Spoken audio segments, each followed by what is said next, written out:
Hello, hello, hello. Good evening, ladies. Hi, Kara. Hi, guys. Hi. Hi, everybody. Hello. How are you ladies doing today? We are doing well. Fantastic. Awesome. I love to hear it. So, good evening, everyone. Thank you guys for joining us. Today, we are celebrating the 3-year anniversary, the evolution of our brand, Caribbean Women's Power Lunch, now known as Caribbean Women's Network. I created this platform to connect, empower, and celebrate Caribbean women, and that is exactly what we will be doing today. I am honored to be sharing a space with these three beautiful women, Kandi King, Leah Marville, and Dr. Shelly-Ann Gajadhar. Again, thank you, ladies, for joining us. My name is Cara Donnell. So thank you all. I see everyone is in the comments already. Good evening. Good evening. Make sure you guys share the feed, share the YouTube link. Tell everybody they need to be over here right now.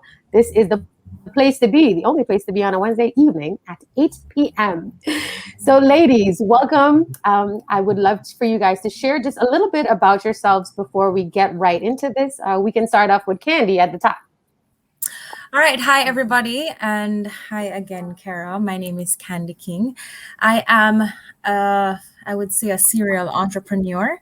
I started out with Carnival by Kandi. That's my Carnival concierge service. And I have kind of stuck with that whole Carnival theme.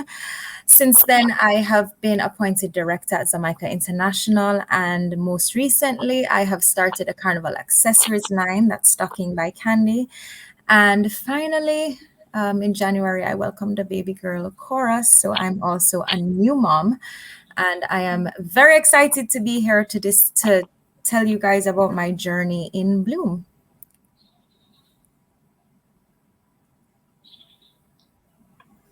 Welcome, welcome, welcome. And Dr. Shelly-Ann Gajadhar. Yes. Hello, everyone. Greetings and welcome to this space. Thank you so much for attending. My name is Dr. Shelly-Ann Gajadhar. I am a Trinbagonian woman and I'm currently residing in London. My career, I would say, is a little bit of like a professional unicorn. I have a background in law, but at the moment, I also am a performance coach and an educator. I recently completed my doctorate at King's College London, and I am in this space of ensuring that others go bravely in their careers and in their pursuits. Love it. And the beautiful Leah Marville. Hi, guys. Hi. Thank you for joining us. Thank you, Kara, for having this. My name is Leah Marville. I'm originally from Barbados. I am currently living in Los Angeles, and I'm here as a model. I'm a podcast host and a life design coach, and I am the founder of Life and Lemonade TV. Former attorney at law, former Miss Barbados World, former franchise owner of Miss Barbados World as well, entrepreneur, and the list goes on. Yeah, and I am excited to share this space with these beautiful ladies in excellence. So we have some serious powerhouses on this panel. Okay, I'm just looking around and I'm like, this is what Caribbean excellence really looks like. So again, thank you so much, ladies, for joining me here today. And again, welcome to everyone who's now tuning in. This is Her in Bloom. We're celebrating our 3-year anniversary for Caribbean Women's Network, and we are just chatting with some amazing Caribbean ladies. So without further ado, I would like to bring to the virtual stage Miss Leah Marville. She will be speaking to us about self-awareness as a woman, shaping boundaries and establishing discipline. I'm really excited to learn a little bit more about this. Leah, the stage is yours. Yes, thank you. So, Kara asked me to share my truth in, coming to self-awareness, finding discipline, finding yourself, self-mastery. And it is the reason behind starting Life and Lemonade TV, which our slogan is "Your lemons are your secret sauce." And the reason that slogan even came to exist is because, you know, you take lemons and you turn them into lemonade. But for me personally, I was able to look back at my life. In hindsight, I had 15 years of a career. I touched on so many things. I started my career as a lawyer. I went into modeling. I became Miss Barbados. I traveled the world as a tourism ambassador, as well as Miss Barbados for Barbados. And I went on to be a TV presenter. Then I had a tourism company, and that evolved into so many different things, a philanthropist. And then I finally landed in Trinidad and Tobago practicing as a lawyer for 7 years. I started in criminal, passed through family, and then I ended up in corporate and entertainment. But it came to a point where I felt like I had hit a ceiling of, what I could achieve. And I was doing so many things. I had lived in Jamaica, I lived in Trinidad, I had lived in South Africa,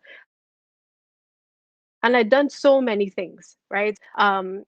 Which in hindsight left me with a wealth of knowledge, a wealth of resources, a wealth of um, skills, but I was not fulfilled. And that was because I was disconnected from God and purpose, right? And so I started on this journey of reconnecting with myself and building self-awareness, focusing on self-mastery. And that led me to living in Los Angeles now, where I lead a very intentional life. And I started Life and Lemonade TV so that I could share my journey with people, and so that women predominantly can learn about themselves, connect to spirit, find their purpose, design their lives, and find fulfillment. And I stumbled across, I should say, well, learning lemons are your secret sauce is because I went through my life and looked at everything that I was able to overcome, everything that I was able to achieve. And I examined every aspect of my life as a clue to who I am meant to be on this planet. Who I am and not necessarily what I do. And it's been an extremely beautiful journey. Life and Lemonade TV has flourished into a podcast where we share other people's stories, as well as we have a reading corner where we share resources. We have a vision book where we help people tap into their vision as well. And at the end of this year, we are going to be launching our coaching.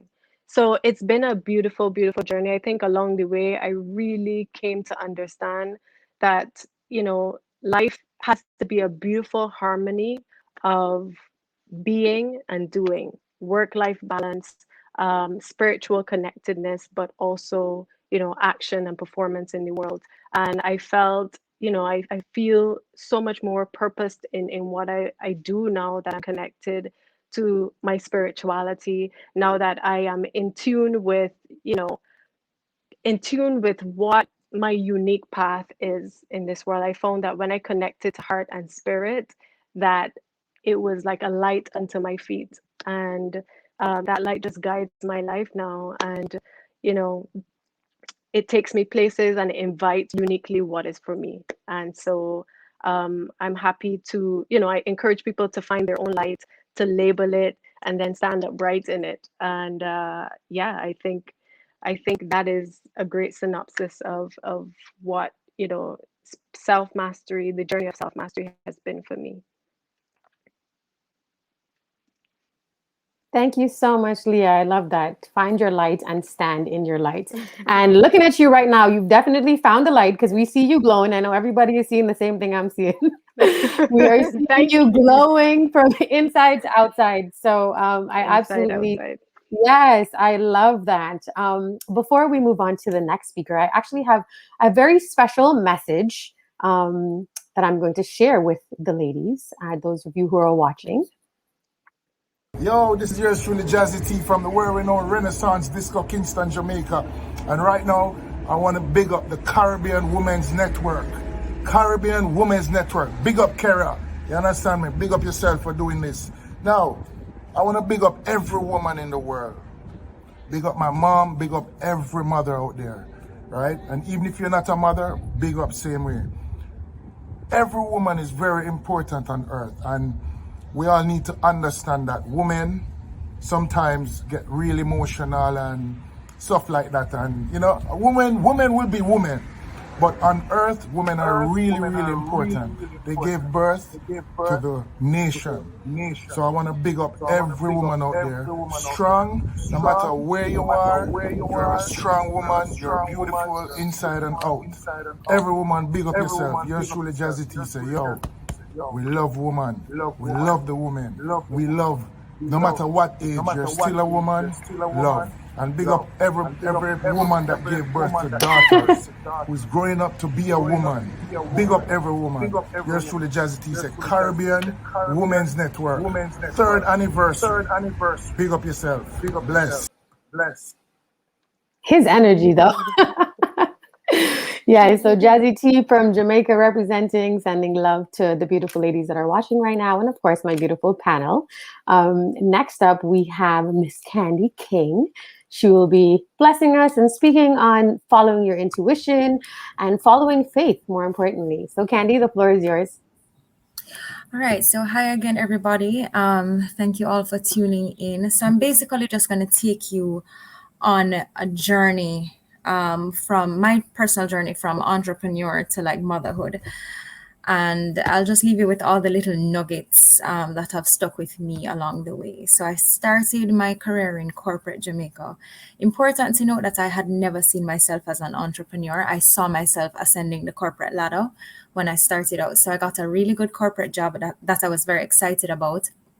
And my entire life, I wanted to go to Trinidad Carnival. I mean, Trinidad is the Mecca. It is the carnival.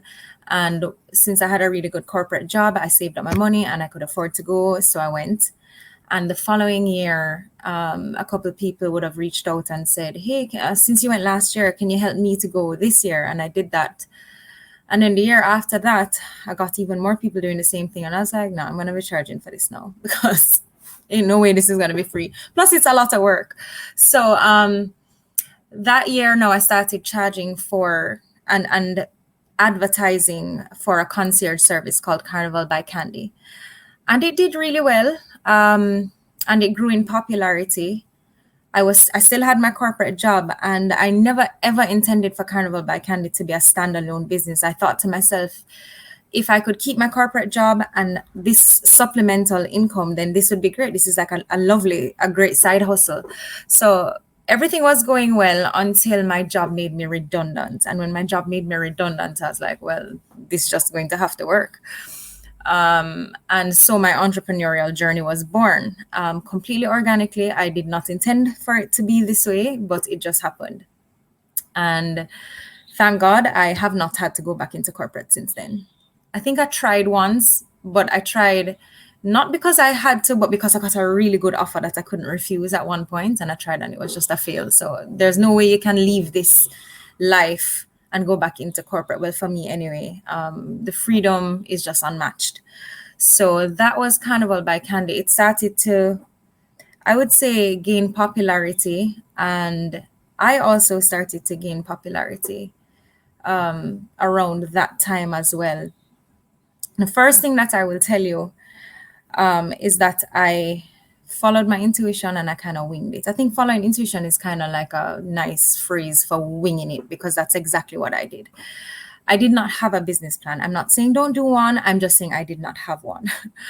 And I had a mentor though, and that is what helped me to structure my business as I went along, and I just learned on the go.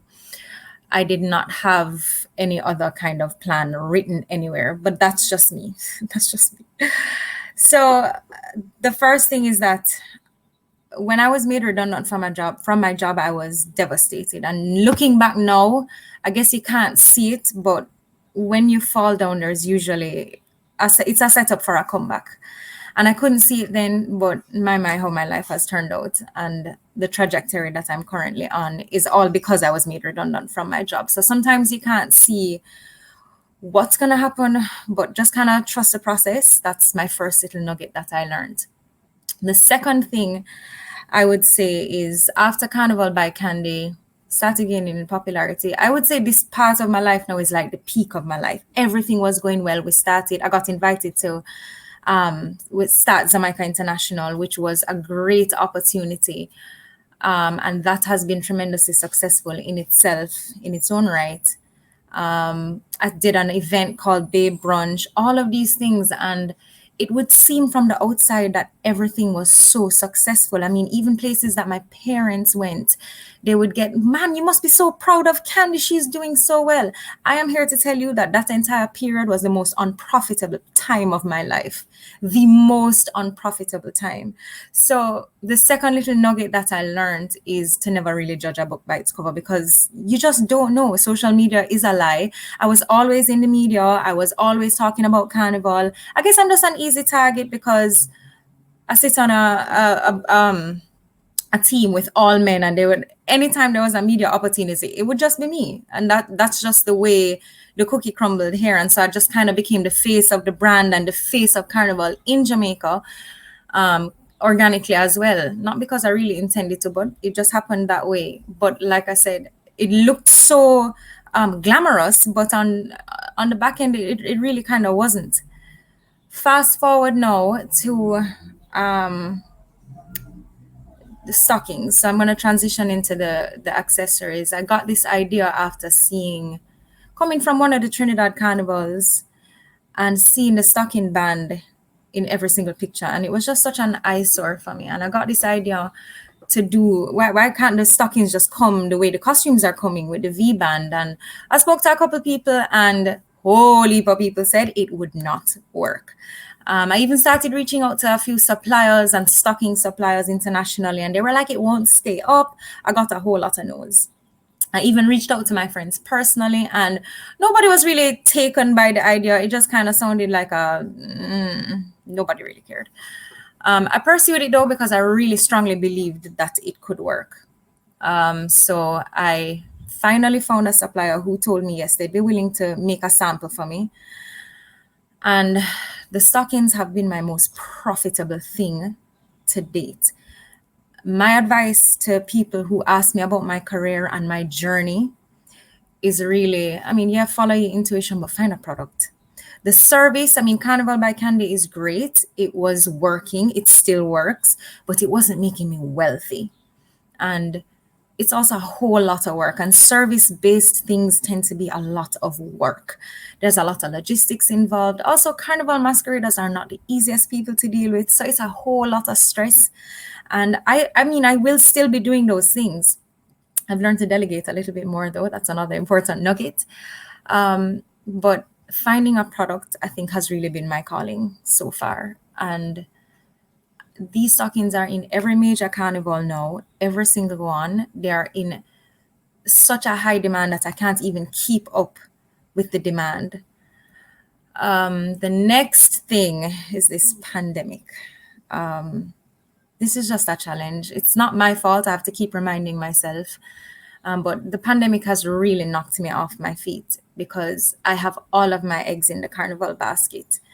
And this has been the greatest challenge of my life. On top of everything, I got pregnant. I wasn't surprised, I was kind of surprised, if you know what I mean. So, and pregnant in the pandemic and then the baby, it hasn't been the easiest journey at all, especially with the loss of income from the pandemic. I am still navigating this part. I don't have all the answers. I know that however low my low was, I know my high will be even higher. So I'm really looking forward to the high. I hope God and the universe and everybody's listening, because I need this high to be really high. But I will also say now, navigating motherhood has been incredibly difficult. Motherhood is messy. It is challenging. I feel like every single day, I feel like I'm winging it every single day. I thank God for the internet, because without it, I don't know how our parents or even generations before would have done this without those resources, because it's been so helpful for me. But even so, nobody has ever written a book about Chorus, So I am dealing with my baby. Her name is Chorus, by the way. And I have to be figuring things out all the time. I'm happy that I have such a supportive partner, but it's not easy. It's not easy at all. And so I'm trying to really figure out the best way to continue this journey, following my intuition, but balancing all the various things that I now have on my plate and coming out of the pandemic. So that part, I will admittedly say that I haven't figured out the best balance as yet, especially going into motherhood or navigating motherhood right now. I haven't figured that part out. And I'm still actively working on being the best version of myself. I heard Leah talk about, how life-changing it has been for her to really connect with her spirituality and really chart that path. But I don't really feel like I have figured that part out for me personally just yet. So I'm still trying to figure that part out. But this journey that I'm on from entrepreneurship, I mean, I really feel like I was like a party girl. I was in the peak of my career, and now motherhood really humbles you. It really, really humbles you. You no longer feel cute. I can tell you that. I no longer feel like I can literally call her King Kandi all the time. I don't feel like her anymore. I feel like I have to find a new identity because I'm not that person anymore. And so I'm still trying to figure out that part. But I do know one thing is for sure, that the trajectory that I am on, I'm going places. And I believe that for myself. And I believe that if I continue to follow all of the things that I have in my heart for this niche market that I control, that I can really get the best out of life. So that's me in a nutshell, and my story in bloom as I continue to bloom. I absolutely love your honesty and appreciate it. Oh my goodness. Wow. That is as real as it can get. And I definitely feel as though you were able to connect with a lot of people in the chat. I'm seeing a lot of hearts and hugs and stuff in here. So thank you for sharing that with us. Thank you for sharing your honesty. We have another special message for the beautiful ladies before we go to our next speaker. So I will share that with you all here. Caribbean Women's Network. What's going on? Puffy here saying happy 3rd anniversary and sending you love, strength, light, and most importantly, thanks to all the women watching this right now. If you can hear my voice, I want to say thank you for all the burdens that you've carried for us and more. You understand? A lot of you may know that I am extremely close to my mom. She is, the light in my life. She's the rock, the anchor. She's the reason why I am the person I am today. Even, up to 5 minutes ago, I was on the phone with her.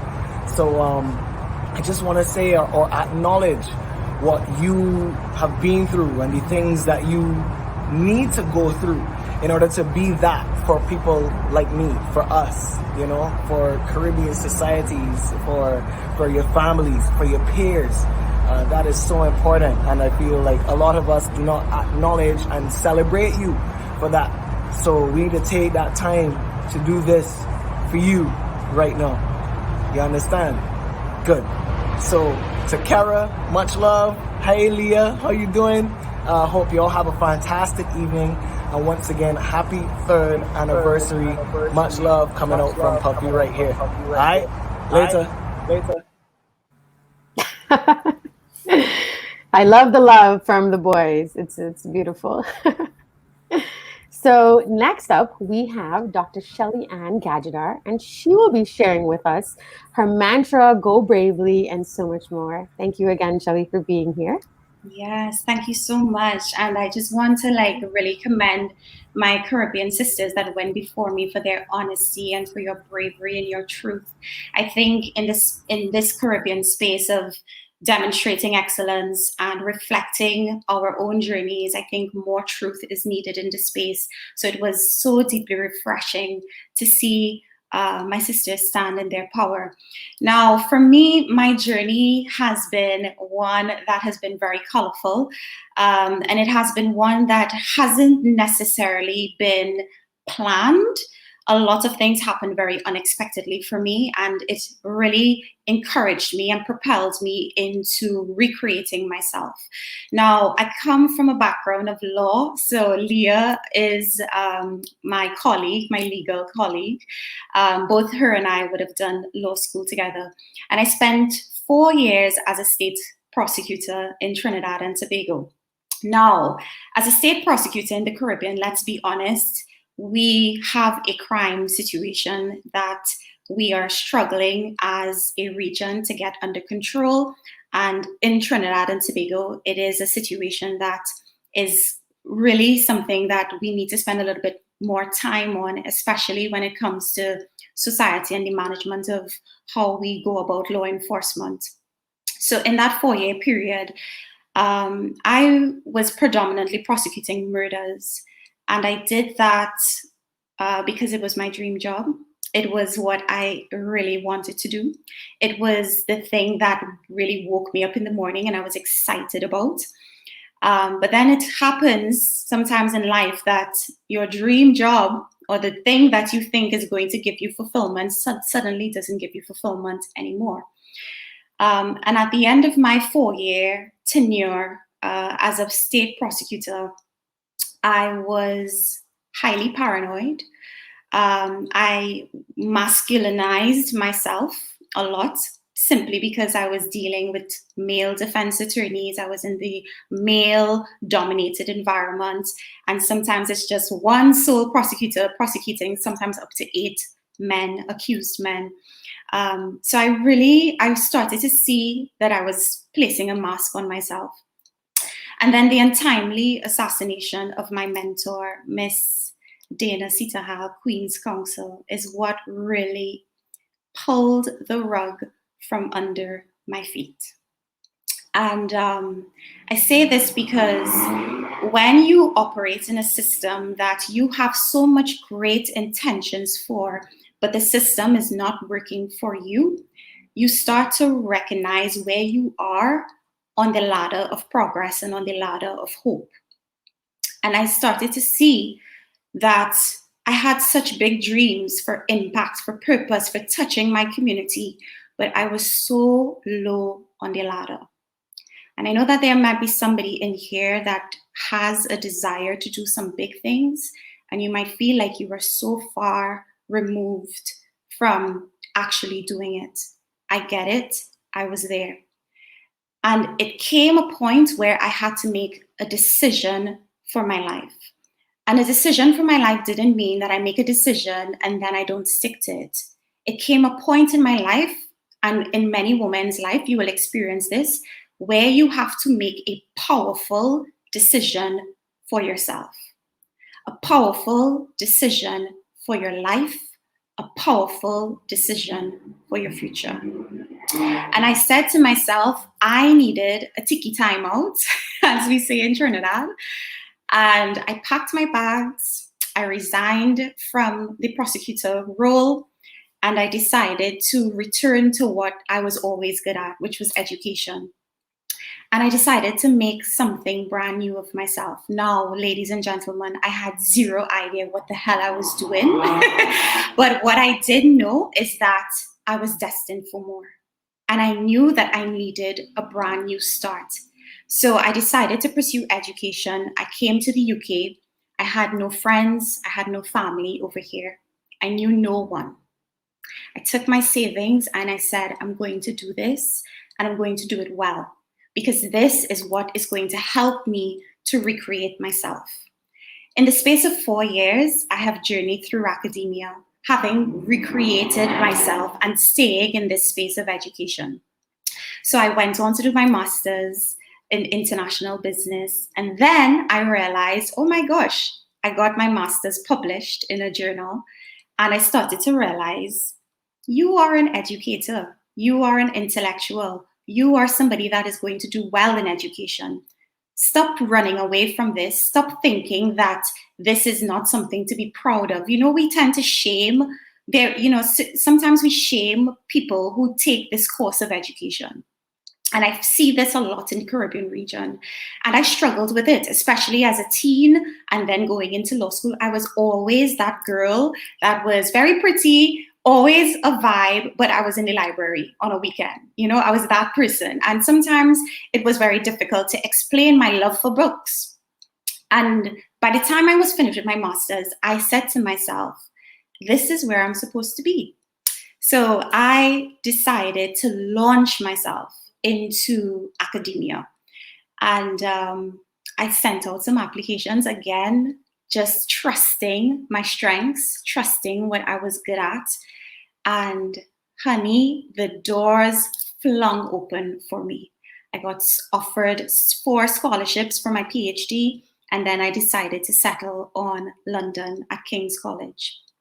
During that 4-year stint, no one told me that in recreating yourself, you're also going to struggle along the way and have sometimes the same struggles that you had when you first started your career.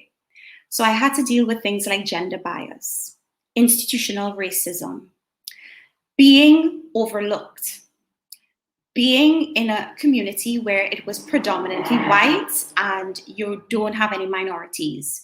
I remembered when I walked into the PhD room, I was the only Black woman doing a doctorate, and there were no Caribbean nationals. And I said to myself, what is going on? I felt so lost. But I recognized that this was my opportunity. This was my opportunity to recreate myself and recreate myself on my terms. So I didn't take my minority status and victimize myself. I took my minority status and I celebrated myself. I took my minority status and I advocated for the change that I wanted to see. I took my minority status and I inserted myself into every single opportunity I could find, because I am going to be so excellent that you can no longer overlook me. That was truly what I came here to do. I came here to change the Black narrative. I have come here to change Caribbean narrative, and I'm here to show you Caribbean excellence. And I spent so much of my time in that 4 years really doing that and focusing on taking up space. And in that period of time, I was then chosen by the Dean of the Business School to sit on the Advisory Council, where I advised on how to become a more inclusive university as a top 25 university in the world. I also worked as a career advisor, helping people like myself career transition. And this is where my business Alpha Suit was sparked.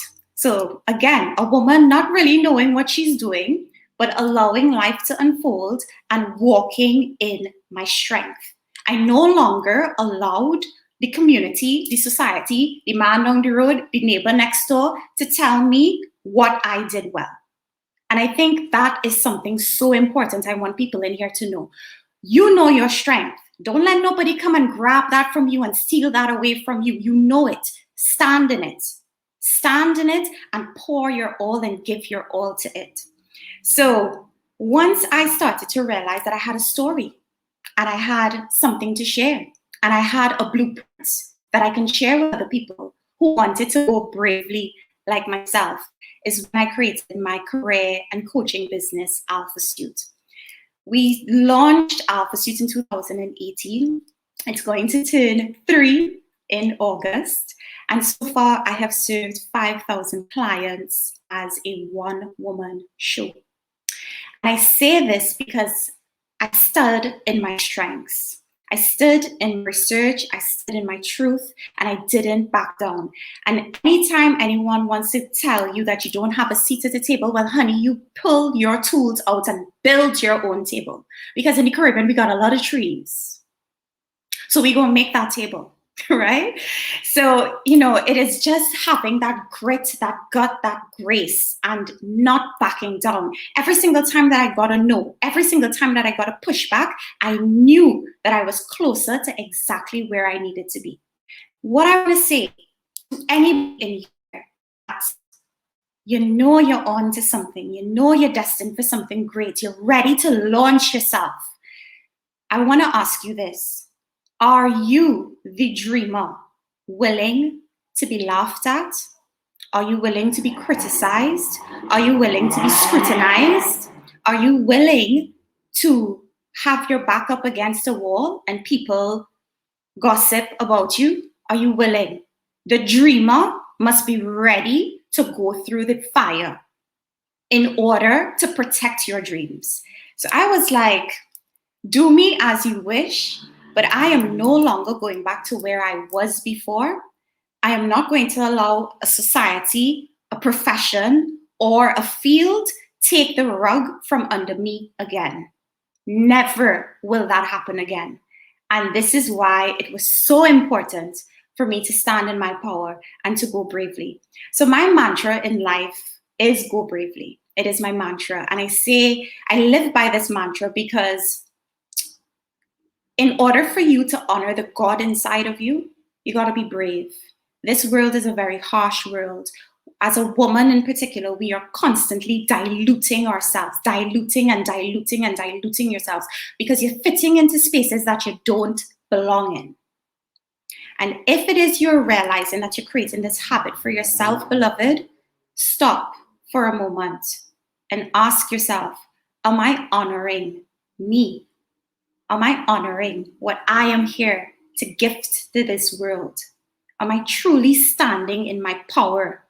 And if the answer is no, then tap into your magic. There is magic inside of you. Do not ever forget that. Because we start in this life with a full cup, but the world will continue to take and take and take from you until you decide one day, you know what? I am the gatekeeper of this cup of water, and you ain't gonna keep drinking from it. So my testimony is really for you to stand in your power, to go bravely, to keep a yes for you. You give a yes to so many people. Keep a yes for you. Keep a no for you as well too. And most importantly, go bravely. Give thanks. That was amazing. Thank you so much for sharing all of that insight, Shelly. Dr. Shelly. I see that we actually have some questions in the chat already, so I will not keep our audience waiting.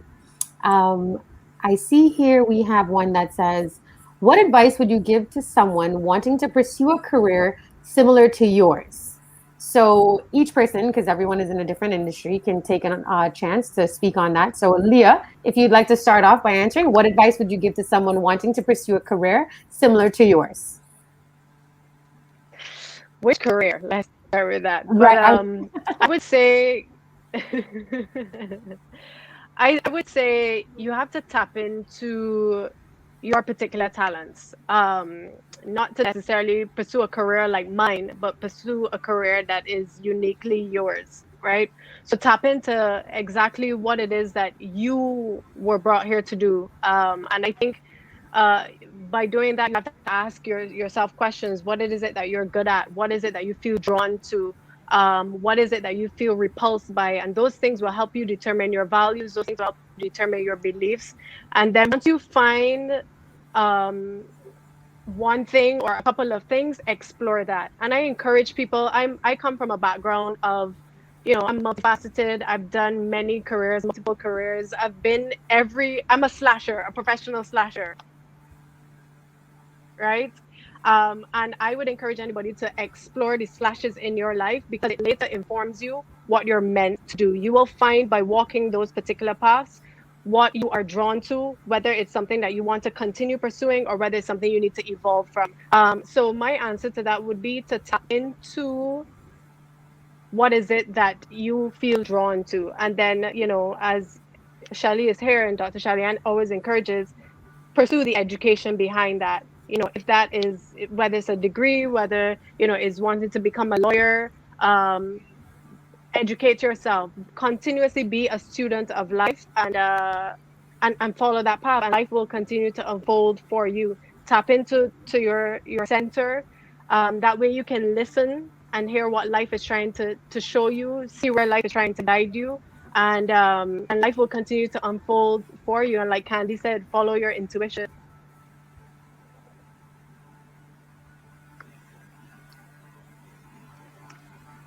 I'm not hearing you, Kara.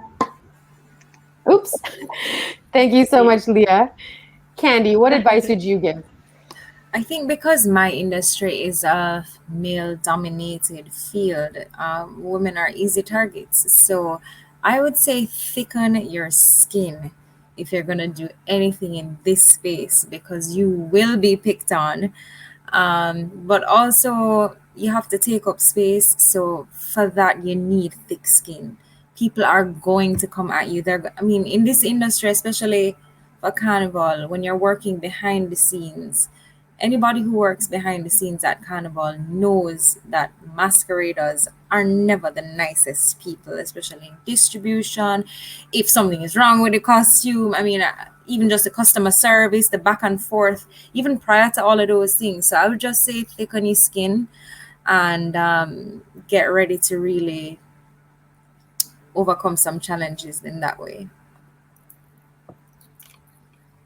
Great, thank you. And Dr. Shelly? Yes, so I would say dream big and get out of your goddamn way. Get out of your way. Get out of your way. And here is why I say get out of your way. We exist in a world where we are going to always have naysayers. We're going to always have negative people, toxic people. Listen, the world is one of coexistence. You can't keep coexisting on somebody else's drum, on the tick of their watch. No. So we have to learn how to manage coexistence and how to do our thing in the process. And you not wanting to take a leap, take a chance, take a try, it's not because of the person who negative. It's because you have taken that label and assigned it to you. You have taken their story, what they believe about you, and you've now immersed yourself in that, and now you are thinking in this lower vibrational state as they are. Their negative projections is not yours. Get out of your own way. Lean into what you know you're here to do. Delve deeply into it. Dream big and just go for it. Get out of your way. Forget what people have to say. Listen, people gonna keep saying stuff. That is just how we exist in this world. Everybody and the dog down the road have an opinion. Get out of your way. Get out of your way. Yes, tell them, preach. I love this question, actually. So, what aspect of your Caribbean upbringing do you think is the key to your success thus far? Does anyone want to go first? I will go first. I will have to say my discipline. I think growing up in a Caribbean household, we have things to do. We have chores. We have to be outside at a certain time. Well, I know this is what my household was like. To be taken to school. I grew up in a very timely household. We had to respect time. That was a big theme for us all the time. And I uphold that to this day. And that level of discipline, I think, has really helped me in business. So if it's one thing I think my upbringing has taught me is to be disciplined. So that's me. Thank you very much. I would Go ahead, say for Leah. me, my Caribbean upbringing has taught me adaptability. I think adaptability is my superpower. If I can find one, and that's because things in the Caribbean, you have to bridge gaps, right? Opportunities are not necessarily always available for us, especially for me as a model in the profession as a model. I live in Hollywood now, and I've lived in South Africa, and I've lived in other places. And the one thing that has carried me through is understanding that there's always a way, right? I definitely learned that from living in Trinidad and Tobago. There is always a way. And you can overcome anything that is going to be that is thrown at you. Any obstacle can be overcome. So, and possibility. I lived a life of possibility because I didn't grow up in a home. I didn't grow up with opportunity. I grew up in a single parent home, which meant a lot of things financially. I also did not necessarily. I lived a lot of my life out in the world by myself, and so I think having that background of knowing how to bridge the gap, knowing how to be flexible, knowing how to relate to different people from different walks of life has definitely helped me out in this great world. Thank you, Leah. And Dr. Shelly-Ann? Yes, I would say definitely our warm disposition. The fact that we don't take ourselves too seriously.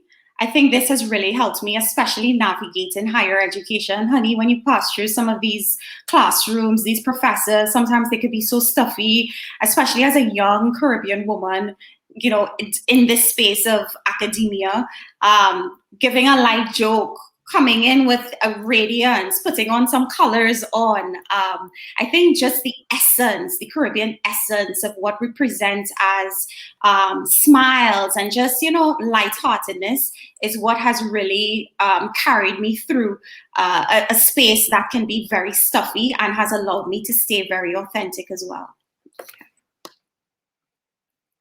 Yes, I love these answers. And what do you wish you had known 10 years ago? So I guess what piece of advice would you give to those, or, what do you really wish that somebody told you back then that would have made a significant difference to you guys? I would really want to say, I wish someone would have talked about the use of alcohol and how detrimental that can be to our young people, and how that can steal a lot of your time, a lot of your memories. It can steal your youth. It can break up relationships. I think we have an excellent culture of rum and soca, and we are a vibrant culture and community where we celebrate getting loose and enjoying ourselves. But I think we need to be a bit more responsible when it comes to how our youth are using alcohol. And I say this because I feel that when I was in law school in particular, I spent a lot of time partying, a lot of time drinking. When I look back on it, and I look back at sometimes at the pictures, I'm like, wow, girl, you were stoned. And I wish somebody would have just said, there's so much to life than just buying bottles all the time. And I know that this is a very taboo thing, but yes, I said it. We respect it. Leah, what do you wish someone had told you 10 years ago, 15 years ago? I think it would be that who I am is enough. I think that as a young girl, I feel like we need to hear that more often, our young women, that who you come into this world as, with your lankiness, you might be taller than everybody else, all of that is enough. I spent a long time journey in this world running from myself, because I felt I was struggling with that sense of belonging and feeling like enough, which on the face of it, you wouldn't think so, but that really was it. And it's because I didn't have enough people pouring into me to let me know on a personal level, that everything that you are, everything that you come with is God-given. And because it is God-given, it is enough. Yeah, I'm right there with Leah. I was going to say a similar answer, because for me, I've followed a very non-traditional career path. And even in my younger years, so about 10 years ago, telling my parents that I'm pursuing something in Carnival did not sound like a career. And I wish I followed that a little more strongly at that time, because I would have still not seen it as enough because of those influences. So I wish that I recognized that I was enough and what my intuition was telling me to do, which was to follow this niche, which I ended up doing anyway. But I wish that I knew at the time that it would have been enough. It didn't feel like enough when I first started. Thank you. So we'll take 2 more questions. I see one here. We've seen so many recent instances where top athletes are speaking out on their mental health, especially in the Caribbean. There is a stigma in these types of issues. How might we change that? That's a very good question, actually. Shelly, do you want to go ahead with the first response? Yeah, I would definitely go ahead with this, because this is a bit in my space, especially as a performance coach and somebody that works with people's mindsets. I think the first thing about this point regarding mental health is to accept that it's a taboo topic and it hasn't been talked about in our homes to begin with, right? And I think it's because we as Caribbean people have always focused on being strong, being resilient, having thick skin, being able to get up the next day and act like everything is normal. And actually that is ingrained in us. And we see a lot of our workplace, the home, friendships, a lot of it is perpetuated as we continue into childhood, into adulthood. So we're seeing instances where people are breaking, but they would not ask for help. And I think that is a huge problem that we have, the inability to ask for help.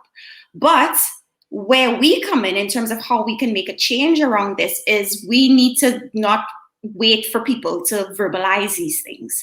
Sometimes it is just a feeling that you can get. Sometimes it's just by observing somebody, you can tell that something is a little bit off, or even just the frequency in which they would get in touch with you. You're realizing that they're not getting in touch as often. That's where we truly come in. And I think it is for us to no longer expect people to verbalize. And we tend to say this all the time in Caribbean, well, you didn't ask.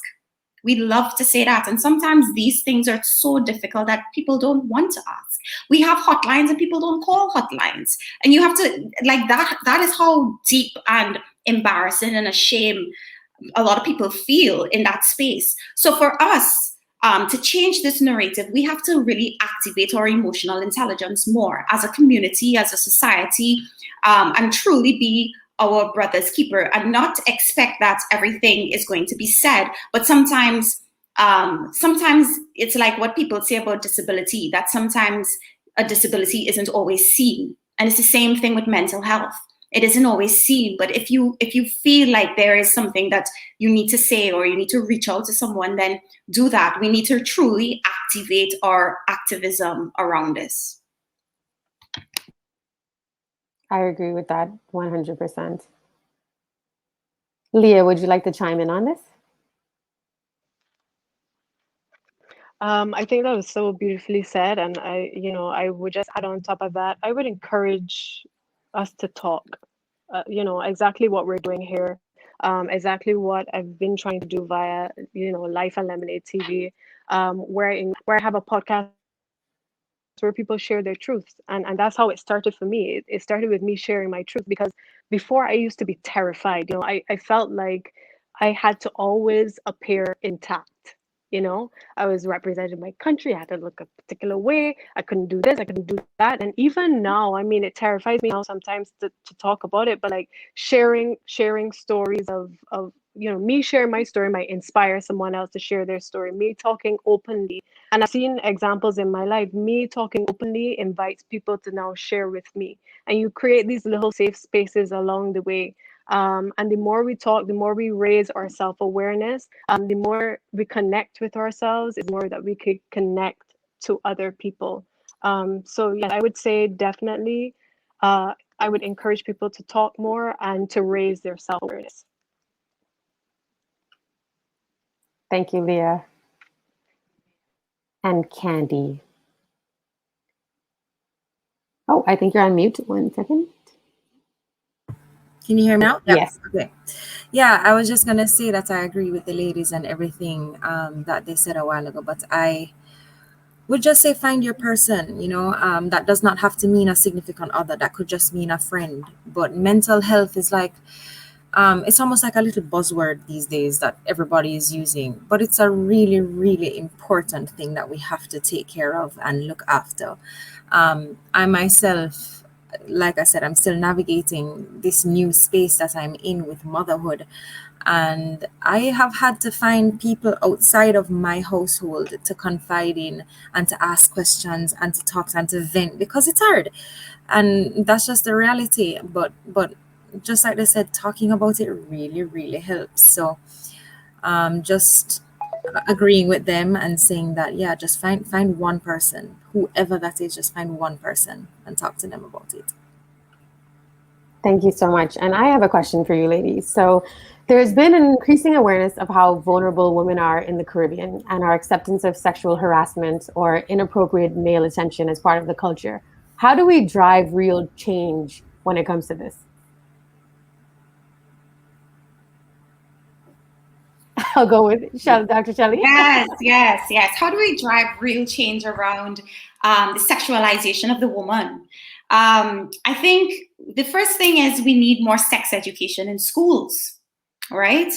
We're relying on the mother, we're relying on the home to teach sex education. And a lot of times babies are making babies. A lot of times a woman who is now a mother may not have been exposed to sex education, so she doesn't even know where to start to educate her child on sex education. So there's a high responsibility where institutions are concerned, and this is where I love to see NGOs come in, social enterprises. They are here to make change. Social enterprises are here to really make a difference in the space where institutions are not showing up.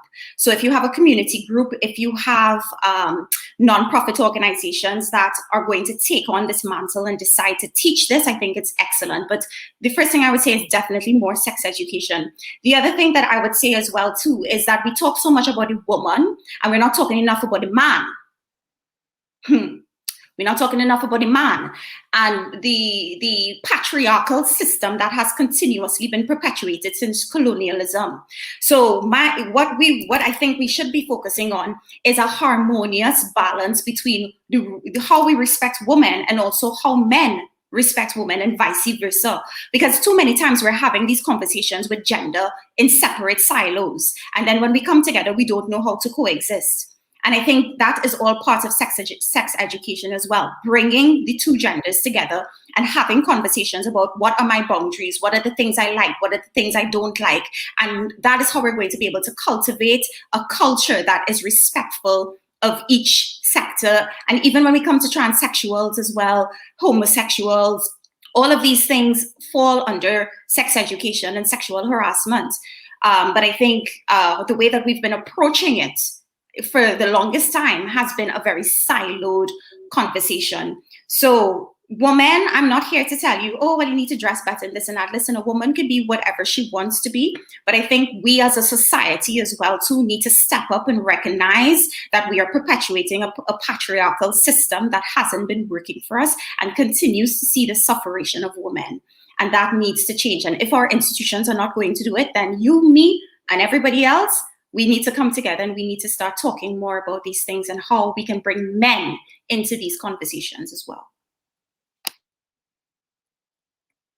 That was very, very well said. Thank you so much. And we really need to explore that. So Dr. Shelly, we can definitely have this conversation after and, maybe bring some men on board and have these public conversations because they also need to participate in this as well. I'm not sure if Kandi or Leah wanted to say anything else regarding that topic. I just wanted to add that we should, everything that Shelly said, absolutely yes, but we all need to be accountable, every single one of us, because we are the same people. When I'm driving on the road and somebody does bad drive me, I am screaming expletives or whatever at them. We all need to hold ourselves accountable for our own behaviors because it starts with us. So, it's not something that is exclusive to men. In that way, I just think that it starts in the home and we all need to hold ourselves to a higher standard where that is concerned. Thank you. And Leah? Yes, they so beautifully covered by Shelly and also Kandi. I would just add that we need to be more conscious of the way we value ourselves, both men and women, and then value each other. And we hold very loose boundaries sometimes in our society as to what is fun and what can pass. Especially in a carnival culture. And a party culture. And I think we need to tighten up what those boundaries are. And that accountability, as Kandi said, starts in the home. But beyond that, we need to hold our broadcast and our media, or broadcast companies and our media accountable. The messages that you send out via the radio station, via the TV, via our music, those things are so very important. They seep into the psyche of a society. And they either drive us forward or they keep us in this very stagnant place. And so just to add that on top of what these two girls said, I think that's the way we have to go. Yes, thank you, ladies, so much for sharing that. And the last questions. Sometimes, as we were blooming, you no longer resonate with your friends, the environment, people that once made you happy. Did any of you experience that, and how did you deal with that? I see Leah shaking her head over there. I'm gonna come straight to you, Leah. Oh man, I feel like that is when you know. That is when you know that you're evolving. It's par for the course, you know. You just you move away from your old self. You don't resonate with things or people, but I always say have grace. Grace is so very important. You are on your journey. Your journey is individual to you. You keep going in the direction that you're going, and if you have to leave some people behind, then make peace with that. Maybe they will meet you and catch up with you later, but you have grace for them wherever they're at. But honor your truth, honor yourself. Understand that where you're going, everybody cannot go with you. It's just the reality, and that is painful. That's a painful reality to accept. It's a painful truth to bear as well. Understand that guilt and shame hold no space in your journey as well. They're unproductive. So let go of guilt, the guilt of not carrying people with you, or the guilt of separating yourself. But know that you can move in your journey, you can move in your truth without having to be mean, without having to be disrespectful. You can do it all in love and with grace. So that was definitely something that was part of my life. It continues to be a part of my life at every stage of the way. But I extend love and I extend grace to those people who cannot come with me, and maybe they will meet me later down in life. All right, thank you so much. And Kandi. I think when you're ascending, just like Leah said, everybody can't come, right?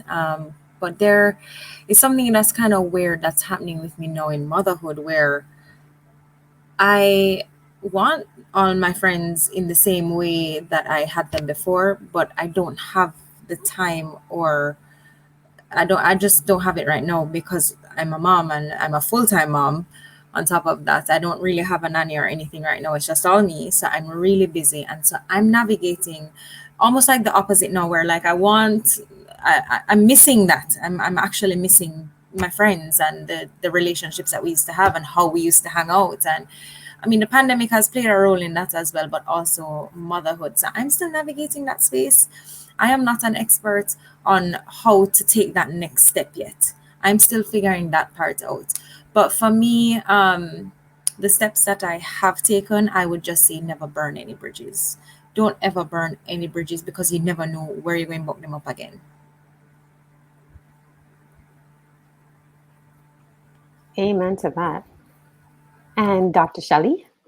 Yes. So for the person that asked this question, I just want to say that is a natural course of you growing. I think as humans, our existence is to evolve. Our existence is to grow. Some people grow faster than others. Some people grow very slowly, but it is a natural part of the journey. And it's just like, it's just like knowing that no two flowers bloom at the same time. I think when it comes to this feeling of disconnection with what you once felt was familiar, I'd agree with Kandi, what she said about not burning bridges. I think the most important thing is if this bridge is no longer a bridge that you want to cross, and it's no longer a relationship or a space that is breathing life into you, the most important thing is to just give love to that space. Give love to that space and, to gracefully exit if it is you need to. But to also remember that sometimes with growth, we can become a bit fanatical. Let's be honest, we can get a little fanatical with our growth, and we can we can also sever relationships, not even realizing that we're doing it. And it's because you get to this place of intolerance where you no longer accept people that are not on the same level as you. And I think we need to have a little bit more compassion when we are growing, because we must realize that even if these people are not where we want them to be, or they're not in that space with us anymore, they have served us. They have given us life. They have given us laughs. They have given us good times. So it is always to honor what that person did for you in that period of time, and to also give them compassion. And you be the light. You know, as I grew and I started to change and lean more into myself, I realized that, you know, I shall be the change that I want to see, and I will be the beacon. I will be the light, so that my light will overflow onto other people, and my light will help people to see themselves and see where they are, see their darkness, see what needs to change. So you are instrumental in that person's journey, even if you're not connecting with them, you're helping them to see themselves. So just be compassionate through it all is what I'll say.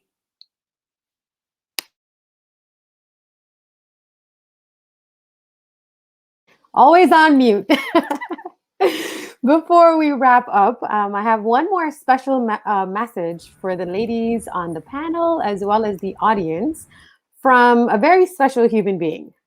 Hey everyone, this is DJ Private Ryan. I want to say a special happy 3rd year anniversary to the Caribbean Women's Network. Big respect to Kara and all that she does for the Caribbean women across the world, who are spread all over the place doing great and wonderful things. So I want to say that we applaud you women, we salute you women, we appreciate you women, and we also welcome you as you sit at the table of greatness, as plenty of the women across the Caribbean are doing great and wonderful things in whatever job, whatever walks of life, whatever class, age range, they're all represented. And I want to say a special salute to you. Keep persevering. Don't let anything get you down. We love you all. I want to say a special shout out to 3 of my friends on the panel as well, Kandi, Leah, and Shelly. Hello, first of all. Hope you all are well. And also salute to you all for doing great and wonderful things for women and representing very, very, very well for the Caribbean.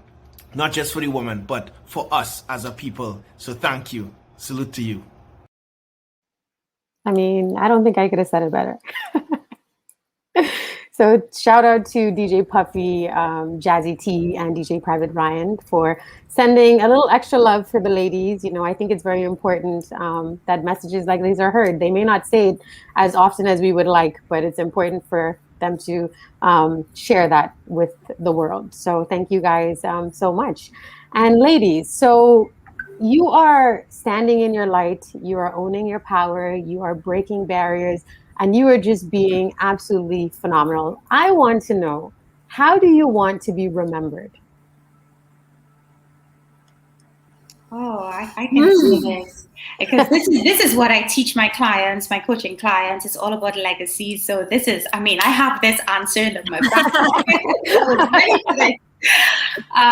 But my legacy is to be remembered as a woman that went bravely.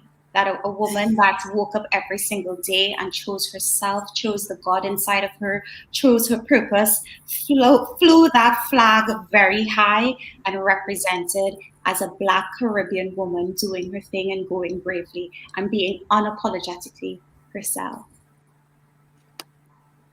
Yes. What she said.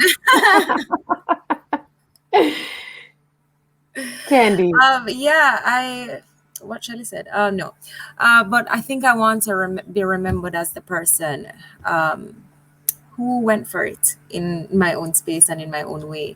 But I also want to encourage and hope that my legacy is to encourage the non-traditional. And I want other girls and boys and anybody to just know that whatever the path that is meant for you, you can do it. You can walk that path very confidently, no matter who is in your corner, even if it is you alone. Yes. And Leah. I just want to be remembered for my glow.